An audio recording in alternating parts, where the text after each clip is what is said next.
கர்த்தர் ஆதாமால் விட்டு கொடுக்கப்பட்ட உலக ஜனங்களை மீட்பதற்காக ஒரே ஒரு அனாயிண்டிங் பண்ணப்பட்ட ஒருத்தர் யூஸ் பண்ணார். அவர் பேர் இயேசு கிறிஸ்துன்னு சொல்றாங்க. கிறிஸ்து அப்படின்னா அதுக்கு என்ன அர்த்தம்னா இஸ் அனாயிண்டிங் ஒன். இயேசுக்கு எப்போ இயேசு கிறிஸ்துன்னு பேர் மாற்றப்பட்டது?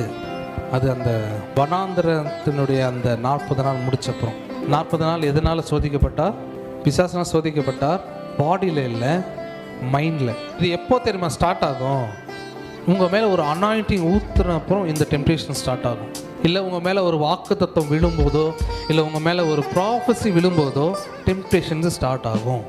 பைபிள் சொல்லுது, நம்முடைய யுத்தம் மாம்சத்தோடும் ரத்தத்தோடும் இல்லை, நம்முடைய யுத்தம், அதாவது ரத்தம் ஓடுற ஒரு ஃப்ளஷ்ஷான ஆளுகிட்ட நீங்கள் மோத தேவையில்லை. அவன் இல்லை உங்களோட எதிரி, அவங்களுக்கு பின்னாடி ஒருத்தன் இருப்பான், அதுதான் பிசாஸ்.